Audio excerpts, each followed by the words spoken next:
Play today. That's all I needed to hear. Oh, I'm done. I'm out of breath. Welcome to Barbell Shrugged. I'm here. Congratulations. I'm Mike Bledsoe. I'm here with Doug Larson. I mixed my words up again. Doug Larson and Chris Moore. I'm also CTP here. Behind the... We're both here. He's here as well. Is this recording? I don't know. Chris doesn't know. I never could tell. Are we recording? All right, today we're going to be talking about 531 because we get a lot of questions about it and a lot of CrossFitters do it. 531 is a strength program developed by Jim Wendler.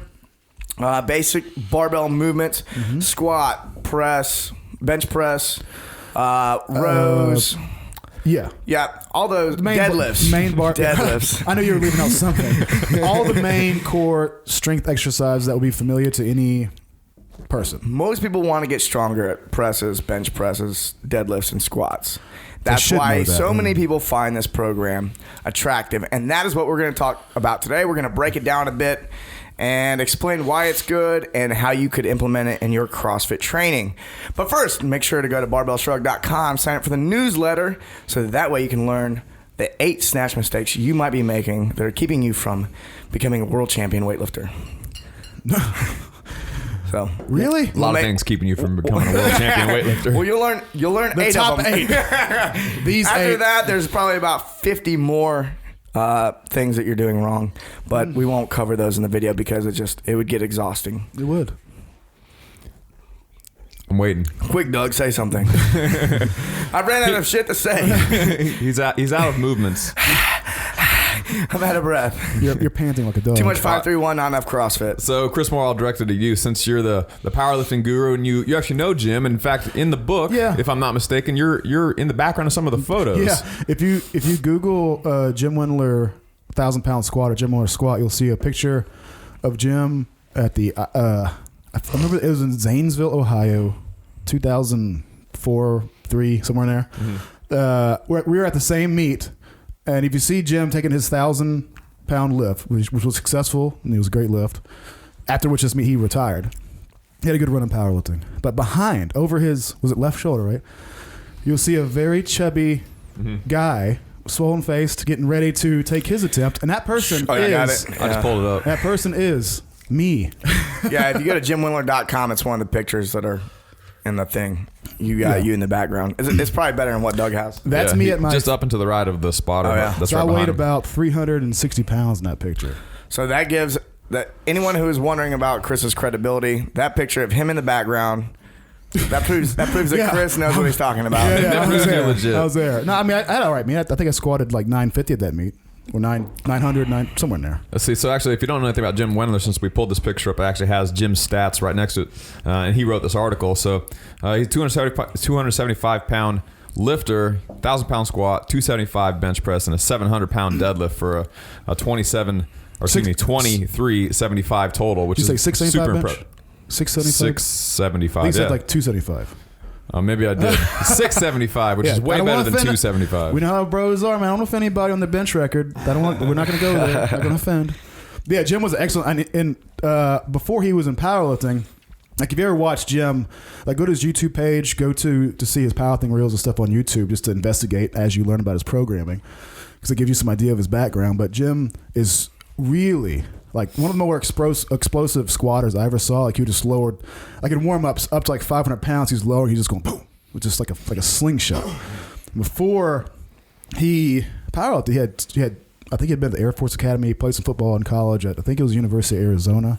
So he's got a really well-developed, extended, like in high school, obviously being a high-level football player. So he's got a lot of explosive athletic background and a huge sort of baseline of strength that he went into powerlifting with. But yeah, watch his lifts. He was a really good lifter, man. Am I getting this right too? Did he kind of develop this as he was getting out of competitive powerlifting?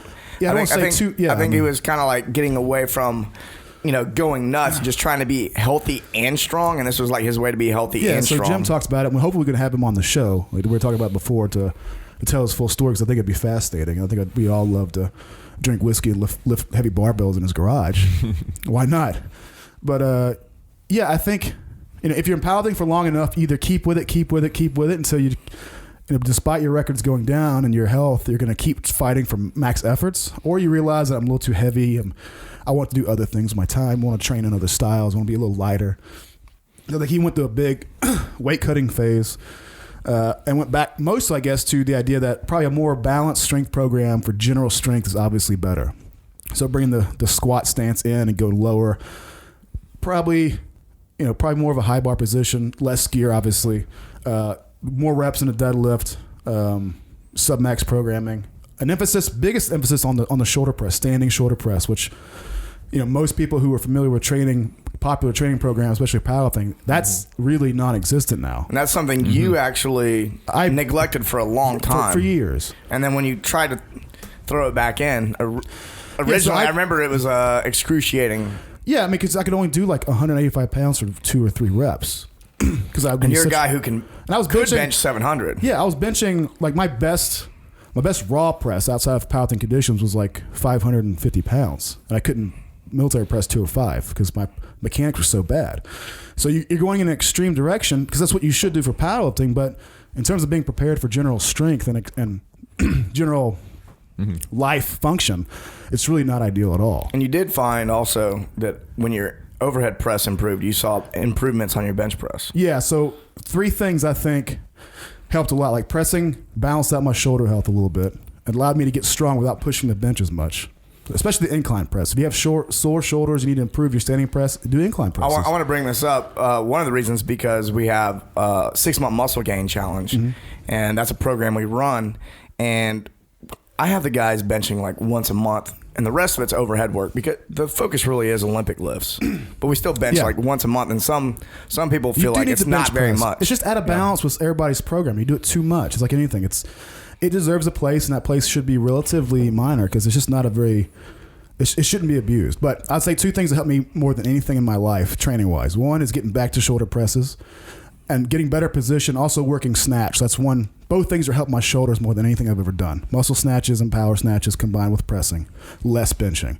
Second thing, getting my back vertical and doing a hell of a lot of pod squats up to max 3 or 4 times a week.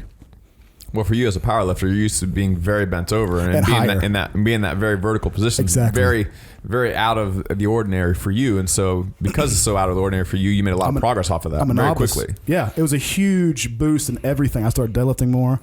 I started being more explosive on box jumps, all because I took the time to get good at something I was so foreign to. And now I got to where like I'll do the safety bar. 4 or 5 days a week, I'll go out and work up to 400 or 500 pounds, just as quickly as possible with no undue effort. Just load the bar, sit, squat. I'll even breathe a couple times at the bottom without letting myself bend over at all, and I'll just casually stand. Yeah, you bring up that. Sorry. Because if you keep your back vertical, that's the kind of thing you can do because there's no fatigue on your back. It's just teaching me how to be in a better position because if you don't get in that position, you pay the price by rounding over and dying. Yeah, you bring up that point of being a novice, and I think most people who go, I'm a CrossFitter, I want to get stronger, they're a novice on the strength side of things, and 531 seems to be like the pretty much ideal entry level strength program for CrossFitters who want to get stronger. Yeah, so it's a very novice also approach. A very effective thing to do if you are a guy who's run to a dead end in a strength sport like I did with powerlifting. What you don't need to do is consider yourself, quote, highly trained and then keep on trying to go forward from that point. The best thing you can do to get the most progress at your training is to come back around and repeat the early steps. I think all of us standing here right now understand that. That's a universal truth. Really Progress works. You can only push the advanced stuff so far, and then you'll get injured. Progress works by going up and getting more and accumulating work and intensity and all that. And it also works just as well to go back and relearn what you've done with these experiences and do a fucking better job at it. Yeah. Those things are very awesome tactics. Yeah, one of the best things about Jim that I've learned over the years is that he really focuses on making everything as simple as possible. There's nothing advanced or crazy or really out of the ordinary about the program. It's just a basic program where you're doing all the things that you need to do and nothing that you don't need to do. Yeah. Focusing on the fundamentals. If there's one error people will make, they'll read Jim's program. Because look, hey, Jim, dude, if somebody looks at it and goes, it's simple, and I don't think it's very sexy, I want you to keep in mind that look at Jim's history. He was like most of us, geeking out on training, learning everything he can. He got into powerlifting. He got into strength and conditioning as a coach at the University of Kentucky, I think. He read Super Training. He read all those books. He knows about concurrent, conjugate, and all that periodization models. He knows all that stuff. And what has he come back to now that he's gotten all that experience, he's learned all his lessons, and he can look back and say what he would do differently? He does the simplest possible thing. Breaks it down. It's not correlated with efficacy. Breaks it down 100 page ebook. So this what's really great about this is you can go to jimwendler.com, and if you want the book right now, all you have to do is go to the website and download it. So it's not you're not gonna have to order it and wait a couple days for it to get to you. You can do it right away. And it's good. It's not, you're not gonna waste your money with that book. What's great about this program for CrossFitters, and this is why I really suggest it highly, is because the volume is relatively low.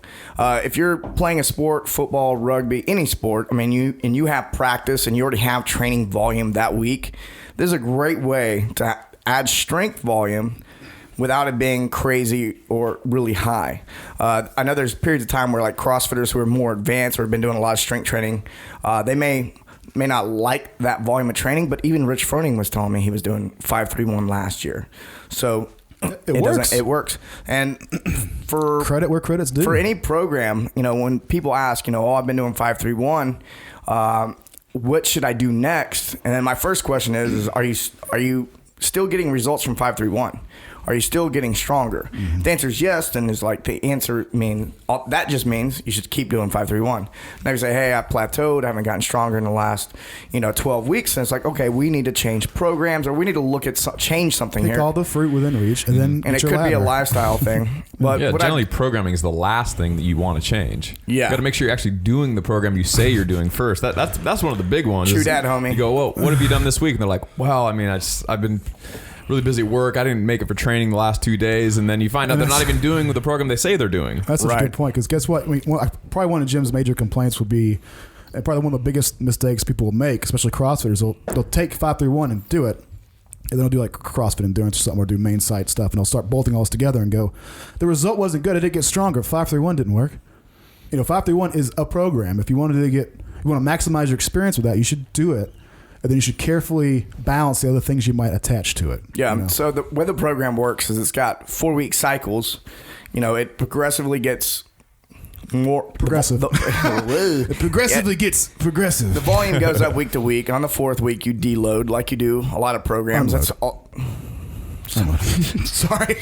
So yeah, Doug stare. I'm sorry. I believe Jim called it deloading. I'm standing up for unloading. I'm just saying what he was saying. So somebody's got deloading. He suggests a deload every 4th week, which is very common amongst many programs. That's how I like the program personally. That's how we do it in 6-month muscle gain. That's how we do it in road to regionals. Mm-hmm. So you've got this 4-week program, and if you're doing CrossFit alongside, and I think doing CrossFit as your conditioning, doing that as your strength work, doing CrossFit for your conditioning is a great idea. But what you don't want to do is when you deload the strength, that's probably a great time to deload your conditioning as well. Half down, figure out how much conditioning you're doing and cut that as well during that week. That's not the time. I think that would probably be a common mistake with CrossFitters. It's like, oh, the strength's going down. Now I should really push the conditioning. No, this is when your whole body needs to it's begin kind of like recovering. When people drink soda and they're trying to lose weight and they don't count that as calories. They don't think of that as being what's making them fat. Like when you're taking off training, you go, well, I'm not training heavy. I'm just doing some reps, so I'm resting. No, you're doing more work. Yeah. Yeah, if you just think about a 1 week or 1 month cycle where you're just doing 4 weeks and you're not thinking about anything longer term than that, then you get to that 4th week, training really hard for 3 weeks on a new program, you get to that 4th week and you're still motivated, you think, I don't even want to deload. Like, okay, maybe I'll deload what he was telling me to deload, and then I'll go do some extra metcons and a bunch of extra stuff. Right. But you think about it long term, you think about doing 4-week cycles for over the course of an entire year, well, then taking that 4th week and deloading like you're supposed to makes a whole lot more sense, because at the end of the year, you're going to need those back off weeks. Yeah, nothing makes me want to kick an athlete like a bad dog more than like when they go, hey, Coach, take it easy, coach. When they go, oh yeah, I feel really good right now, so I did some extra heavy deadlifts this morning. I'm like, no, you're supposed to feel really good and fast right now. This is not the time to do that. How do you feel now? Terrible. Yeah, and like I don't understand why I'm missing my snatches. It's like I do. Your back I know is exactly why.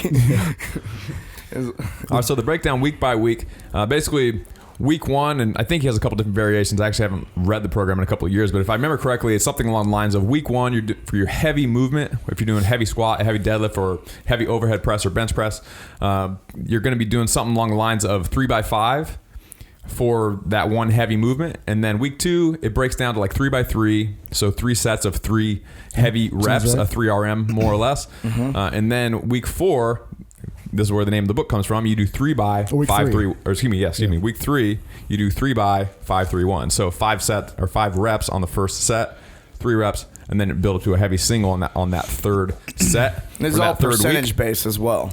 Like, and he suggests that you stick to these percentages. You know, don't go, oh, I feel good today, and go heavier. So go ahead, Doug. Sorry. Right. So we'll get to the percentages here in just a second. So you had those first 3 weeks where you're building up 3x5, 3x3, 3x5-3-1, and then it comes to the fourth week. You built up that heavy single as your last set on that third week, and then you have a deload week. And so you take that deload week, and then you can start fresh again the next week. It's like, if you, what's the percentage? Like 40% on the unloading week. It's pretty. I don't remember exactly. It's intentionally very low. Like it goes by 3x5, 3x3. Yeah, 5-3-1 deload. I'm trying to see what he suggests for the deload week specifically. So you build up to that heavy single at the end of that third week on your 5-3-1, and then if you PR, then you deload, and then when you come back and you run your percentages, we're gonna get to percentages here in a second. You run your percentages again.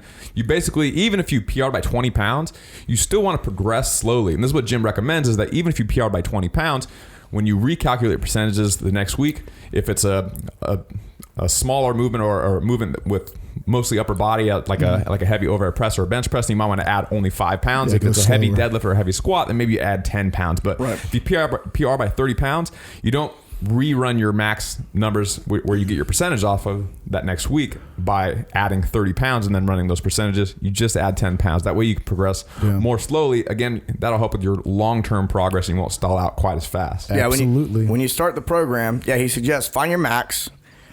Now take 10% off of that. And that's how you're going to run the program from there on forward. That right there is the thing that, even when I did it a few times. I got some good results out of it while I was taking a break from traditional powerlifting stuff.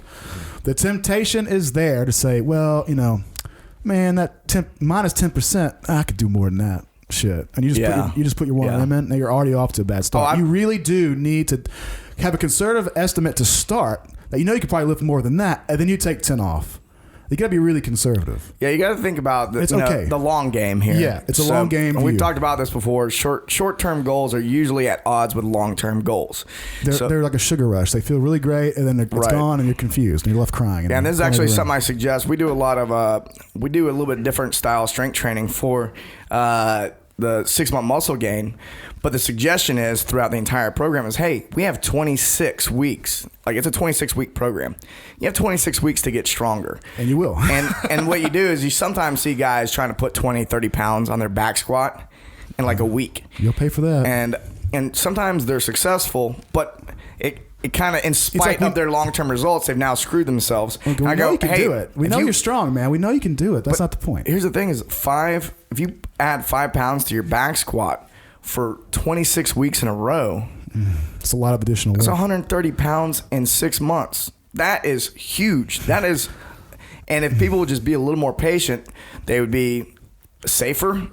Their joints would feel a lot better, and then they would get progress for a lot longer, and their potential will be a lot higher. And on the contrary, if you do the 30-pound jump, you end the year maybe keeping about 20 pounds as being a persistent outcome of your training, because you get really tired, you get bummed out, and you start hating training, you take a week off, and you get back into it, and you don't get anything out of it at the end.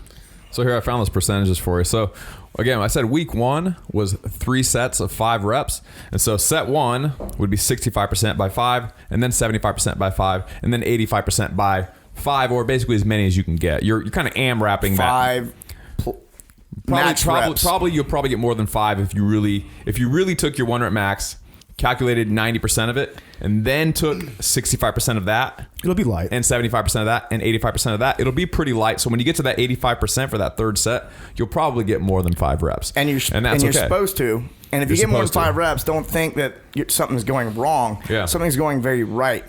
And I think I want to get to this, the different ways that muscles get stronger, a little bit of physiology here, and explain why the multiple reps can be really important and why it's probably important for this specific program to be conservative. We should probably just jump right into it. I was like, we should save it for later. Sounds like now's the perfect time. Everyone's like, actually, we will come to that. But yeah. So that was week 1. Right, week 1 was 65% for 5, 75% for 5, 85% for 5 plus.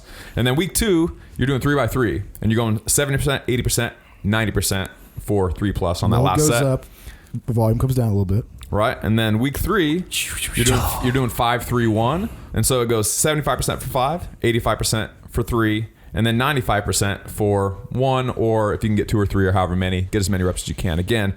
And then week 4 is the deload week, and so you're doing 3 sets of 5 again, but this time you're doing it very light, control down, fast, explosive on the way up, but you're not going to do too many reps. So you're going to do 40% for 5, 50% for 5, and 60% for 5. Speed reps. They'll be speed reps. They'll be easy. You shouldn't be overly tired at the end of it. You're working your technique. You're recovering. And you only do the prescribed reps, right? Is that how it goes? Like you don't rep on those sets. That's the trap. You don't increase the volume. We're not going for a pump there, homie. Right. We're not going for a pump. Just do the 5 reps and sit down. Right. The first 3 weeks, when you get to the third set, you're going to do as many reps as possible. But the 4th week, nope, you stop at 60% for 5 reps, and then you rack it. Lower load, lower reps equals rest. Yes. All right, let's take a break real quick. When we come back, we'll talk about why this program works so well. Welcome back to Technique Quad. My name is Doug Larson with the Barbell Shrug podcast. You can go to barbellshrug.com to check out the podcast and the rest of the Technique Quad episodes. Today we're going to talk about deadlifts and all the different variations of deadlifts that you can do, the benefits of each, and techniques for all of it. So first, let's go over a regular deadlift and talk about technique points both from the front and from the side. So whenever you're coaching or videoing yourself from the front and from the side, those are the best positions where you're going to get a good angle where you can really see if you're doing it correctly. If you're a little more experienced, getting this kind of angled view right now, the same view that you're looking at through the camera right now, can be beneficial, but if you're really wanting to check out someone's knee position or someone's back position, being right on the front or right on the side is ideal. So go ahead and come right to the front right now, Chris.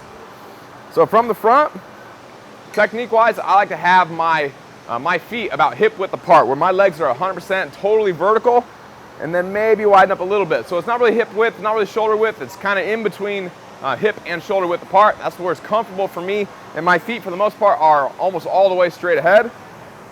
As I go down, my knees go out, my back stays straight, and I'm going to grab right outside of my shins, shoulders back. I'm going to keep my knees out as I squeeze my butt and pull the weight from the floor. As I pass the knee, I'll bring my hips forward. So really the benefit from the front is mostly knee position and foot position. I can see if I'm like this, if my arms are too close together, which is a common problem. For me, with my leverages, I walk up all the way to the bar where there's no space here. Walk up all the way to the bar. I keep that vertical shin, butt back, and then I bend my knees. Shoulders together, I drive through the floor until I pass my knee, and now my hips come forward and my shoulders go back. From the side again, you see I walk all the way up to the bar. I keep a neutral spine, ribs down. I bend at the hip, again, as far as I can with a neutral spine, and then I can start bending my knee. And then I can start bending my knee until I get to the bar. Shoulders back. I keep that vertical shin, I drive through the floor. Then once I pass the knee, my hips come forward, I squeeze my butt and I pull my shoulders back. I'm not leaning back, I'm squeezing my butt and I'm standing as tall as I can. What's really common is that people finish like this with their shoulders forward, or they don't squeeze their butt and they end up like this. Okay, where they're hyperextending their low back and their knees are locked. You don't want your knees to be locked. You can have a soft knee, which means a straight knee, but it's not locked. And then you squeeze your butt and that pulls you out of that hyperextended position.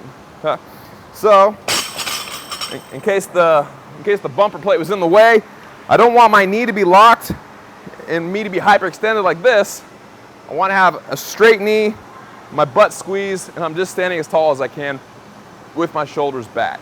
Okay? So that's basic points on how to deadlift. There's many different types of deadlifts. A lot of people don't have the mobility to do a regular deadlift with a straight bar off the floor. So there's a bunch of other options that we have. So probably my favorite option for brand new people is to teach them how to do a hex bar or a trap bar deadlift. This is a hex bar. You stand inside of it. That way the bar, isn't running into your shins. You don't have to account for the bar path, okay? Which means it'll be kind of in between a squat and a deadlift. It's the same thing. I bend over as far as I can with a straight back. Then I can bend my knees. And in this case, I can have a little more of a forward shin angle because the bar is not running into my shin. So it can be in between a squat and a deadlift. It looks like this.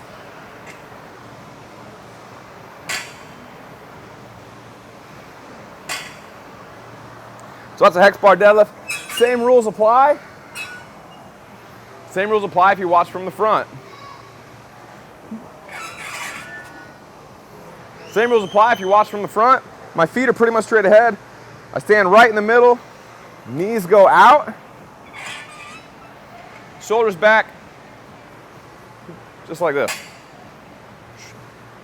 So that's a hex bar deadlift. You can see the handles are a little bit higher.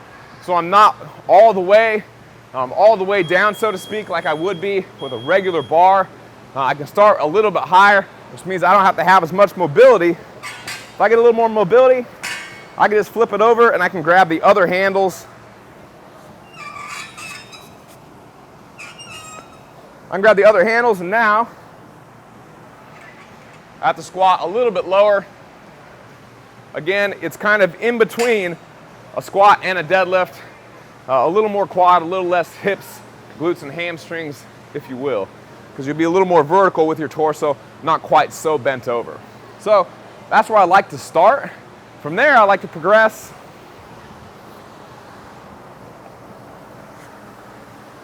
Again, that's where I like to start with new people or people that don't have very much mobility and been doing deadlifts incorrectly for trying to relearn.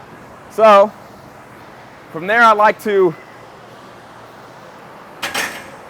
either go to one of two things. I like to go to a rack pull, or I like to go to a sumo deadlift. We're going to go over each one right now. Might be easier for you to come out here and film me from the front. So using these hooks that you can buy at Rogue, you can elevate the bar to whatever height you want. So instead of the bar starting mid-shin, it can start, in this case, just below my knee. I don't need as much mobility to get into a good position. So I can come up to the bar, again, I can push my butt back, grab right outside my legs, and then I can just squeeze and come up right from there. I'm doing a rack pull is what I'm doing. I'm basically just doing a rack pull, and the reason I'm doing it in this case isn't necessarily to load up 130% of my deadlift max. What I'm doing here is I'm showing you a scaled deadlift for people that don't have adequate mobility to keep a neutral spine. So if you see someone go down to get a bar, and they go, and they're about right here, you don't want to deadlift that person from the floor, especially in a Metcon when they're fatigued and they're tired. Maybe you can get them into a position where they're really straining, where it doesn't look horrible, it looks maybe okay. Once that person gets tired, their back's going to round, and eventually they're going to hurt their back. Even if it's not that day, it'll happen eventually. Stress is cumulative. He can put the stress on his back that day, and then hurt his back getting in and out of his car a week from now. So you don't want to put that person in that position. What you want to do is test them. You can put your hand on their back or have them put their hand on their back, and then they can go down, bending at the hip first, and then go and reach for the bar. And if they start to round right here, well, that's as high as they want to go. That means the bar is going to be about right here. That's maybe 4 or 5 inches above where the bar is off the ground. So you can put them on an elevated platform, and they can pull a deadlift safely. They'll get stronger. They'll have almost the same amount of strength benefit, but they won't have nearly as much risk because they're not rounding their back. So a rack pull is a great option. And again, you can start them above the knee if you want, and then move them down as they gain more mobility, either in their ankles or hips or thoracic spine or wherever they need more mobility, and that's a whole different issue, testing where you need mobility, but you can start high and then you can work your way lower and lower and lower until you're eventually on the ground. Okay? The other option is to do a sumo deadlift. So a sumo deadlift is where I have wide feet and my hands are on the inside of my feet. My feet are, for the most part, pretty straight ahead. I like to toe out about 10 degrees. Same thing. I'm gonna have my knees go out, back stay straight. It looks just like this.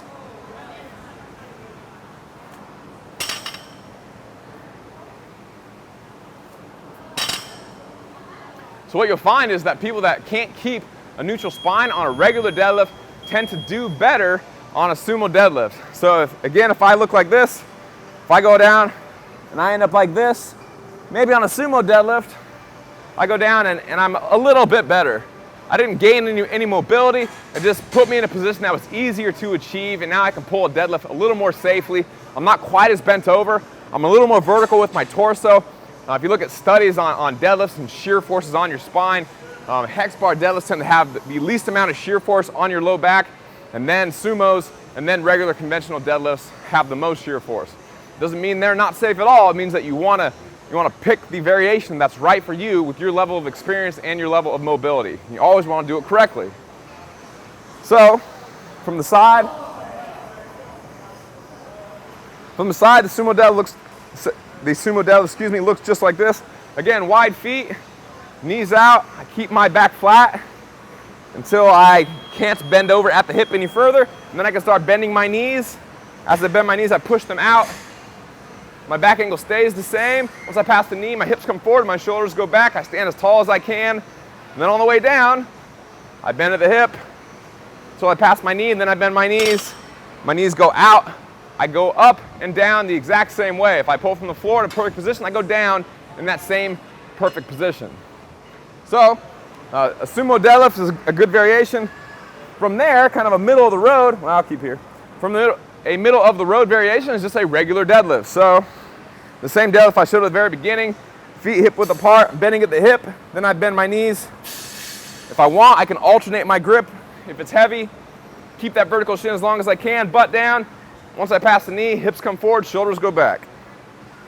Bend at the hip, pass the knee, and then I can bend my knees. Or if it's really heavy, you can just drop it. So that's really kind of a middle of the road variation.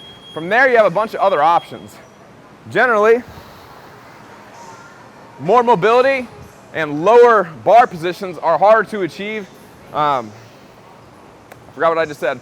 Things that require more mobility. And generally, those positions that require more mobility are positions where you're pulling from lower on your body, where you're either doing something like a snatch grip deadlift, where I might be here and I'm going to grab wide like I would on my snatch.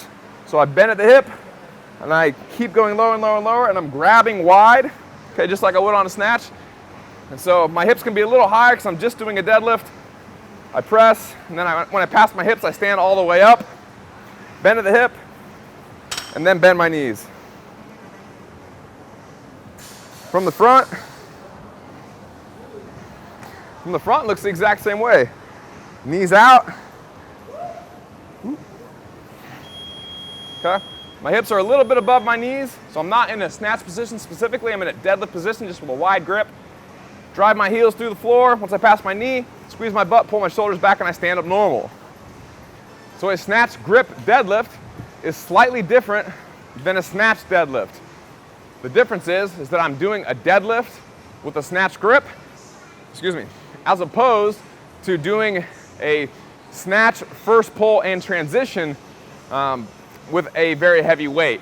So, to see what that looks like, a snatch grip deadlift looks like this. I'm deadlifting with a wide grip. My hips are high. I'm bent over. I drive, and then I just stand up normal and squeeze my butt. Whereas a snatch deadlift, if you're a weightlifter, my feet might be a little wider. I'm pushing my knees out. My butt is lower. And then I'm doing a first pull where I'm here. And then I'm transitioning or I'm pushing my knees under the bar. It's connecting with my hips. From this point, I would usually try to extend, shrug, and catch the weight overhead. Okay? So I'm putting myself in a position, in that power position right here, where I can now jump and shrug and catch the weight over my head. So a snatch grip deadlift is a deadlift. Snatch deadlift is an Olympic movement where you're mimicking the snatch, but you're kind of stopping halfway once you've transitioned and you're in that power position. So you can see, having that wider grip requires me to get lower. I need more mobility. A lot of people can't get into a good position. You tell them to do a snatch grip deadlift, and they go like this. You get here, and then you see they're like this, and they can't get into a good position. So that's not a good variation for a lot of people, just because they just don't have the mobility for it. Can't get into a good position. So that's why it's one of the harder variations. Another one of the harder variations. Another one of the harder variations is simply to elevate your feet. This is called a deficit deadlift. So you can see the bar, instead of standing right here, is starting lower on my body. Again, the lower I go, the more likely it is that I'm not going to be able to keep a neutral spine. So I bend at the hip, and then I start bending my knees. My butt goes lower. I grab right outside my shins, knees out, and then I do a deadlift from here. I pass the knee, hips come forward, and I lock out at the very top, shoulders back, butt squeeze. Same thing on the way down. I bend at the hip, and then I can bend the knees. So you can see, it's harder to get so low and keep a neutral spine. I might just be starting to round right now. Butt up, back flat, keep that angle until you pass the knee, hips come forward, shoulders go back, stand tall. So a deficit deadlift is definitely one of the harder variations, probably the hardest variation. As Chris Moore mentioned in the podcast, getting a little lightheaded. As Chris Moore mentioned in the podcast, this is a deficit deadlift with a wide grip. I'm doing a deficit snatch grip deadlift. So I'm here, I'm bending at the hip, bending my knees, grabbing as wide as I can. For me, this is probably way too low. So I'm here, my hips are super low because I can't keep a neutral spine otherwise. I come here and deadlift all the way to the top. For me, my normal compensation when I get too low isn't that I round my back, it's that I usually destabilize my shoulders, my scapula rolls forward, and I get out of position with my shoulders, especially on heavy things like rack pulls. You know, a rack pull above the knee for a guy with my leverages where I'm way stronger at the top, I could probably do 200 pounds over my max. So if I pull 600 for a set of 3 on rack pulls, my compensation isn't necessarily to round my back, it's that my shoulders will come forward and I'll pull like this. I used to do that a lot when I was younger, when I thought rack pulls were really cool, even though they never really seemed to improve my actual deadlift 1 rep max, because the top of the move is never really where I needed a lot of help. So anyway. I'm sorry? Stiff leg deadlifts? Yeah, we can talk about that too. A stiff leg deadlift is what Chris was just mentioning. A stiff leg deadlift or an RDL is a great variation, especially if you're a person that does have a range of motion problem and you don't like pulling from the floor. What you can do instead is start the bar. What you can do instead is start the bar on an elevated surface.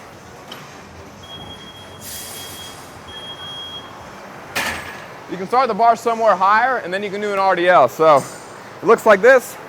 I can do a deadlift from a safe position here, take a step back, and then I can bend at the hip, get a big stretch in my hamstrings, and then come back up. So my knee angle isn't changing. So my knee angle is not changing at all. It's all hips.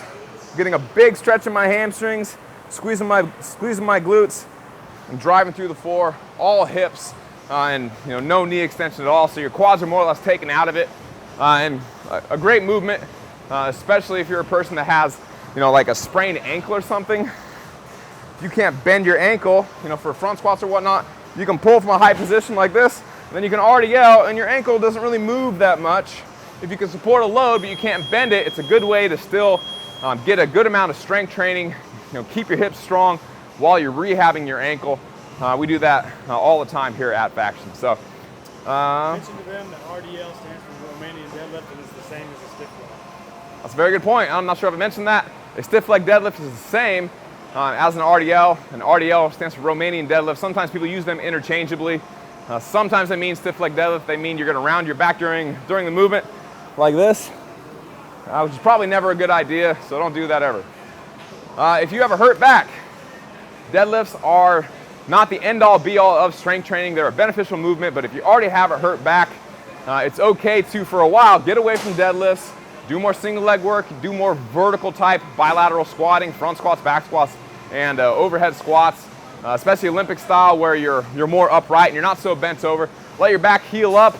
Once it's 100% healed, then you can start progressing back into deadlifts using the progression we talked about earlier, probably starting with something like a trap bar with less shear force, and then moving on to a sumo deadlift, and then onto a regular deadlift, and then eventually maybe to heavier pulls, like heavy rack pulls, and what have you. So, wrap it up for today. If you have more questions about deadlifting, always you can go to barbellshrug.com and click the Ask a Question tab at the top of the page, or hit us up on Facebook or Twitter, and we can answer your question another day.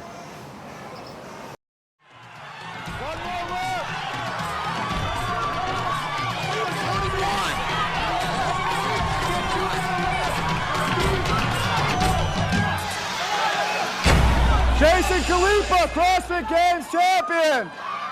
Jason Khalifa, ladies and gentlemen, the 2008 CrossFit Games champion.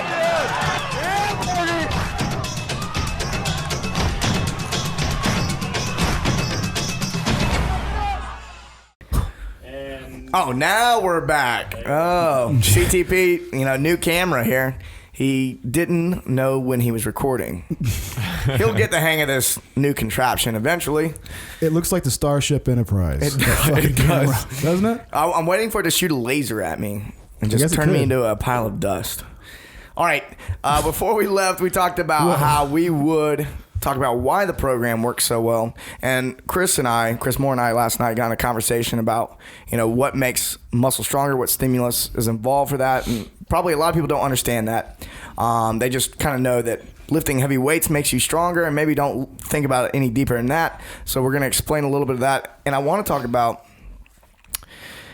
he suggests to not deviate the program too much. And I think that suggestion is or he says don't deviate it at all. Because you may not know what the fuck you're doing. Right. And the reason that people don't know what they're doing is because they don't understand why. Mm-hmm. Like if you can understand why the program works, then you might have a little insight in how you can tweak it. But if you don't understand why something works, then you really can't tweak it. And that's why I kind of want to talk about like physiology basics of strength stimulus. You wouldn't take a wrench to your motor without knowing what you were doing. The best analogy there that I've ever heard from strength coaches is that this right here is a recipe. And any Joe can follow a recipe. You can give a recipe to any little kid, and he can bake some chocolate chip cookies. But you don't want that little kid going and messing with the recipe because he's just going to screw it up. And those cookies are going to come out tasting like shit. Or they're not going to be cookies at all. We're going to ask John Benz about that, where he used confectioner sugar instead of flour. He ended up with just... And what? A cookie recipe? Yeah, he was trying to make cookies, and he thought he was using flour. He's using confectioner sugar. John, never took home ec, homie? I took home ec. 1. I mean, he knows how to read packages. 2, 3 pie and pizza during school. All right, so until you have about 10 years of experience, you're not going to be to the point where you can write a program and really be a chef that makes a good program that's going to work. So just follow it straight up. Have the experience of what you get from the program as written, and then if you want to change it afterward, if you have the experience, I suppose you go ahead and try it, but you probably want to find someone who has more experience than you and ask them what they would tweak based on your needs and talk to them and your it. experience. True that. Plus, if you do this program and then you do another program, and after you've done 5-10 programs, you kind of start figuring out what parts of each program are working the best. Program hopping son of a bitch. Well, what I don't suggest is do this program for a month and then do another program for another month. Do this program for 6 months and then do something else. You know what I mean? Unless you don't like being stronger. If you like fucking around and waste your time, then do that. Yeah. All right, so we'll talk about why it works. There's the basic principle of muscles getting stronger is putting tension on them. So if you put tensile force on a muscle, that's a stimulus necessary for it to adapt to get stronger. Like you're pulling a cable and putting tension on, like the tautness of that. That's right. Those strands. So for me, I think of tension on a muscle in 3 different ways. One is time under tension. You've probably heard that before, maybe not. And Well, I'm doing my curls. We think about volume. So there's 2 different ways to get more time under tension on a muscle, and that is by doing more repetition, or you could do something like tempo work. You could go slow on the way down, slow on the way up, pauses, things like that. Put more, moderate loads usually with tension on that muscle. More time. The next way would be high force movements. So 90% or above, just heavy weights. We'll just say that. Mm-hmm. So putting on, sorry. Powerlifting style Doug's stuff. like, oh, geez. So, yeah, using heavy weights to put a lot of force on those muscles, a lot of tension, that's another way to cause a muscle to introduce that stimulus. And deadlifts and presses are good. That's right, heavy. Mm-hmm. And then the next one would be speed work. And that is where you're actually attempting to move something as quickly as possible. So not only are you recruiting as many muscle fibers as possible, but because you're trying to move as quickly as possible, you're causing a lot of tension. It would be like if you're rock climbing and you've got a rope connected to you and you fall 20 feet, and that it's the speed of the fall that's causing all that 15,000 pounds of pressure on the rope. Superman still kills you when he catches you. That's right. That's exactly right. So it's also why kettlebell swings make you so sore. Yeah. Your high speed deceleration causes a lot of tissue breakdown. It makes you super sore. That's why plyos make your calves so sore if you haven't done anything in a while. If you've never jumped rope and then you go jump rope for the first time, you're going to have super sore calves. So, I can buy that. Yeah, I've never not jumped rope, so I wouldn't know. But so they're all. I've never not jumped rope. Mind if I sum up everything you just said? Go for it. So you're much better at the summing. I'm much more better at the rambling. So basically, there's 3 main methods. You talk about repetition method. Repetition or tempo, I kind of put them in the same category. Right. I personally do. Well, other coaches might say you're a talk, fucking you asshole. son of a I know, bitch. you just got to take over. You son of a bitch. Too much coffee. Let Doug Too much talk. coffee. Let fucking Doug talk. So we'll put this in powerlifting terms, and I'm not sure who originally came up with all these terms. So you got repetition method, you got max effort method, and you got dynamic effort method. All the Louis stuff. I don't know if Louis actually created it or not, but he certainly talks about it quite a bit. No, but of course not. But he put the words on it. Soviets. Right. So I don't know who named it all, but basically repetition methods. You're kind of like your bodybuilding. It's basically moderate weights. So you're looking at 60 or 70% of your max, 3 to 5 sets of 8 to 15-ish reps. And that way you're getting enough volume, enough time and attention to cause some type of muscular growth. You got dynamic effort method. That basically is your speed training, like you said. So in the powerlifting world, especially the Louis Westside-ish type things, you're looking at 8 to 12 sets of like singles or doubles. Maybe triples on bench. Maybe triples sometimes, but control down, explode up. You're doing it roughly, we'll say every minute on the minute. You're getting, maybe 15 seconds of work, 45 seconds of rest. You shouldn't be tired. You should be fresh the whole time. That way you can accelerate the weight. And then while you're accelerating the weight, you're putting max tension on your muscle while moving that light load. And then you also have your max effort method, and that's what you were saying with the heaviest weights. You're looking at something like probably between 85 and 100% of your max. You're doing, depending on the program, probably between 3 and 5 sets of probably 1 to 3 reps, as heavy as you possibly can. So you're putting max tension. That's not about time under tension. That's about max tension on the muscle. You're contracting as hard as you can against the heaviest load possible. You're playing corn. You're screaming lightweight and all that kind of stuff. And I'll say to that point, any program, there's nothing magic about programs. They're tools, but any program can work so long as it incorporates those elements and you get a bounce. Corn, yeah. Any porn. By the way, so like Westside has Doug. those elements. Doug, you did a beautiful job of summarizing. I just want to say that. Yeah, thank you. Westside has the elements. Jim's program, which you're going to explain, I guess, has those elements, and you're going to say where that fits, right? Or did you already do that? Yeah, so actually here to further that point, there's really 2 different ways that for the most part you break down your training days. You basically have either a dynamic effort dynamic effort lift where you're doing some speed work on a main lift followed by all your repetition work. So you would do speed bench or speed squats for 8 sets of doubles, and then after that you're pretty much doing your volume training. You're doing glute ham raises and whatnot for 3 sets of 5 for 3 to 5. That's your time under tension and volume 8 work. to 10, 8 to 12 reps or whatever. So you're doing dynamic followed by repetition on some days, and then usually your other days you're doing some type of super heavy lift, your max effort lift, followed by again repetition stuff. So the way I say, like in the CrossFit world, that's usually when you would WOD. You do kettlebell swings and pull-ups and could be a potential solution to that. But it's got to be done the right way. So It gets tricky. Right. It gets tricky. That goes without saying. Right. So in CrossFit, most of your volume, most of your repetition method is included in the Metcon. So that's where CrossFit's a little bit different. Using CrossFit, you either do your max effort movement, it's like a heavy squat or a heavy deadlift or whatever,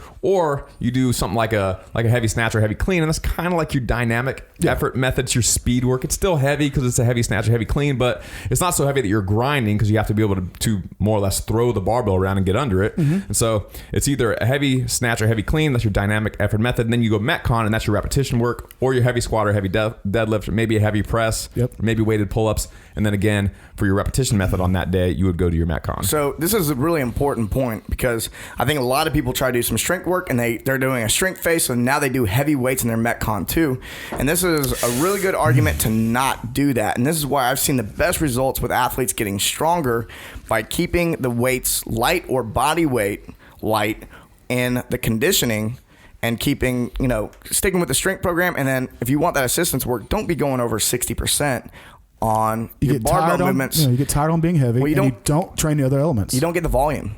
You're going from, the high tension stuff, the max effort or the high speed stuff, and then you go to a Metcon, and now you're not going to get the amount of repetition you need to get that third variable. So we talk about variety in CrossFit, and that's what makes it so good. But a good program is going to have variety, and even though you're seeing squat, press, and deadlift, you go, oh, there's not much variety in those movements. Well, the variety is found in the programming. Get good at that one movement using the variety of methods to get stronger. Right. So we talk about Metcons, which is basically conditioning in the CrossFit world. But actually in 531, as far as conditioning, it's not like it's left out all the way. He's a big fan of it. Yeah, he does his assistance work, which is the higher repetition work for volume. That'll help you, again, get a little more time under tension, help you get some muscular growth, and help with your strength a little bit. Fan of pull-ups. Big fan of pull-ups. I think maybe a little bit of curl for bicep health. Maybe some stiff leg deadlifts, sit-ups. So again, the assistance work's all very fundamental as well. Right. So if you have a lower body dominant day, you might do your heavy squat or whatever, and then you'll do some type of maybe good mornings or glute ham raises or reverse hypers or whatever. On your upper body days, you might do some type of a heavy overhead press, and then for your assistance work, you might do your pull-ups, your bent rows, dumbbell incline, dumbbell bench, maybe weighted push-ups or whatever. But then also there is some conditioning in the program as well. So it's not like you're doing no conditioning at all. He's a big fan of hill sprints, pushing the prowler, running stairs, things like that are super basic. You don't have to overthink conditioning, and he definitely doesn't overthink conditioning. He just runs as hard as he can up a flight of stairs and then kind of walks back down and does it again. The next time he does it, he tries to do it one more time than he did last time. Or do it the same amount of work without dying as hard. Yeah, I'm a big fan of hill sprints and running stairs. If you can tell them about our experience on the treadmill the other day. Oh yeah, I was not there. I am so glad I opted out. That was rough, man. I had something important to do, and that's why I wasn't there. Yeah, if you're stuck in a hotel and it's, I don't know how cold it was outside. It was cold though. We didn't go outside, and we just wanted to get a quick workout in before we went out that evening to meet up with Travis Mash and Christmas Abbott. Say what? You name dropping sons of bitches. And so, he's like, don't forget Christmas. And so we go down to this little tiny weight room, which God wasn't much bigger in this room, and there's a treadmill in there and a few dumbbells and a bunch of mirrors, and that was about it. And so we warmed up real fast, and then we got on the treadmills and we just put it at the highest incline. You warmed up real fast, which means you probably didn't warm up real good. Yeah, we did a decent warm up, but but it was, really only 5 or 10 minutes, and then questionable. We decided the first thing we were going to do is just run a quarter mile uphill sprint on this treadmill for conditioning. Was it max? Like 15-degree incline, and then we would just put incline. That's the word I was looking for. Yeah, we just put it on a certain mile per hour, and then start running and just kind of see what happens. And if it was too slow, we just beep it up, and if it was enough, we could beep it down. Use the beeps. Use the beeps to get it up and down. Beep. All right, but. I put it on way too. I wasn't that warmed up, and I put it on way too high. You felt weird for an hour after. It wrecked me, dude. I was gonna do a couple of them. I did one of them, and I was wheezing, and I was thinking about throwing up, and I was like, I can't do any more. Like, we're gonna go out and have a good time with these guys, and I'm gonna be sitting in the corner, like holding my head. Dude, I've only seen Doug maybe a handful of times get to the point where he's like, I don't want to move. Like if he's done that, he really did make himself. Like, he really did push it hard. So I used to do it all the time though. Training for MMA, I would put it at the highest incline, and then I would do 1 minute sprints. And the great thing about treadmill incline sprints is that there's no opportunity to slow down unless you beep yourself down. So you can set it on 10 miles an hour. And then you just have to go 10 miles an hour. You got no option, bro.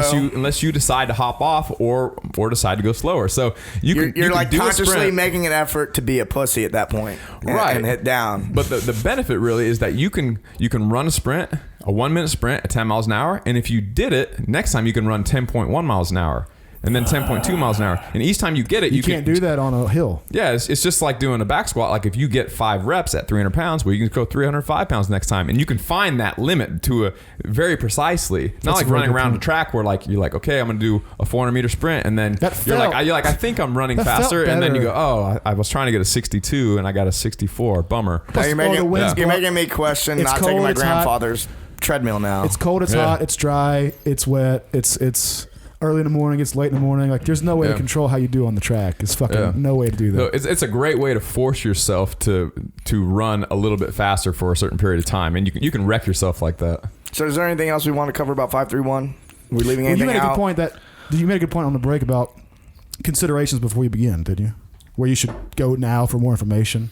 Oh yeah, make sure. It's an incredibly important point. Yeah, so this was not intended to skip 531 the book. Like, this was not intended for us to cover it so you can watch this episode or listen to this and know what to do now. We're just talking about the benefits of it, why it works, and maybe some good supplemental or complementary information to the book. We'll definitely try to get Jim Wendler on the show in the future. If you want to buy the ebook, you can go to jimwendler.com, click on the store. You can buy the ebook and download it today for $20.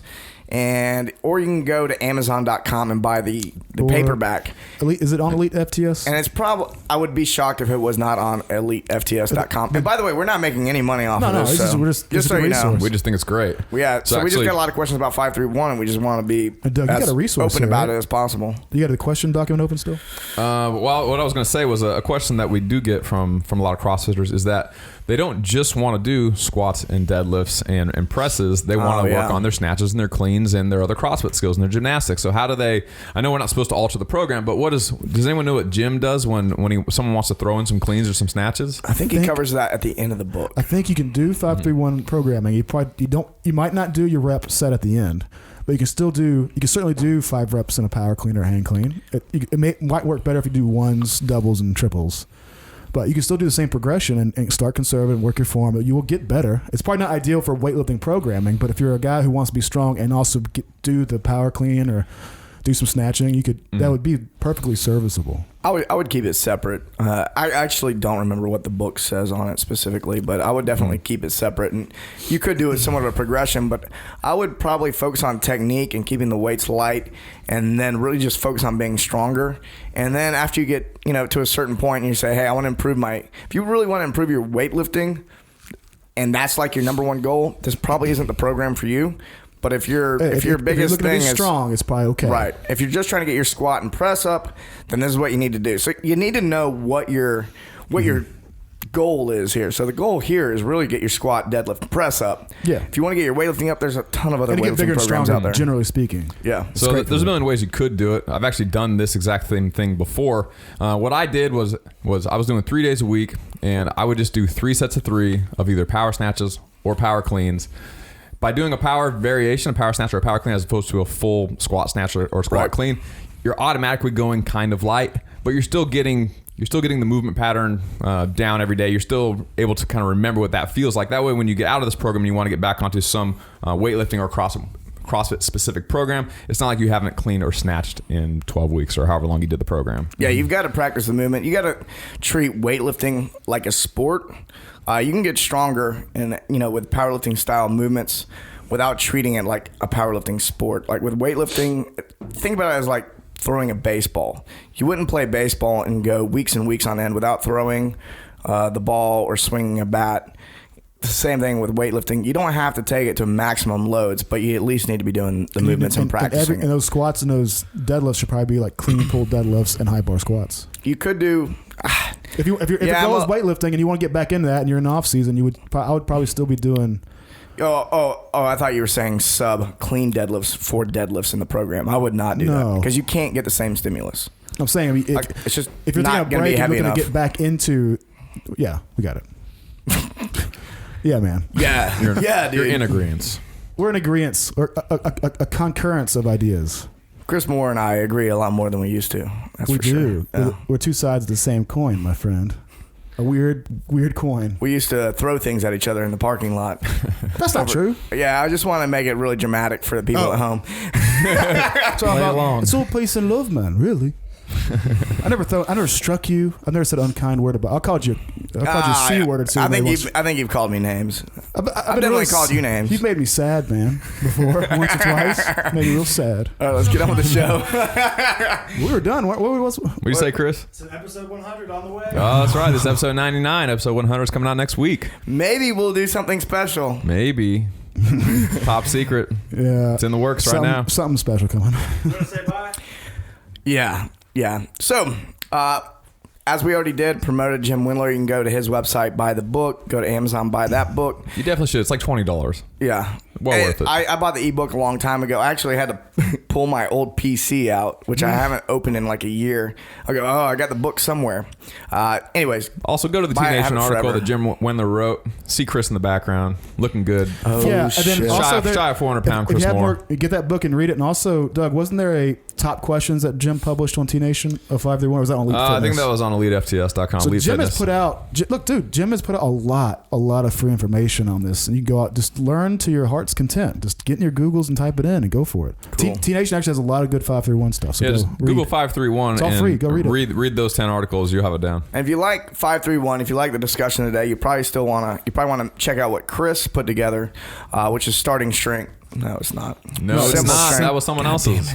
Simple strength. Why can't I get it right? Well, I go into like where that's like here's what you should do. Here are the percentages. Here's how it works. I go into sort of if you want to know how periodization works, but you're a beginner, you want to see how these things will mix and how you'd put together a program and mix and match ideas. That's what that product really is. Yeah. So I could It see makes it like make sense. if you like one, you'd like the other. They could go complement together. each They other. go together really well. Yeah. All right, cool.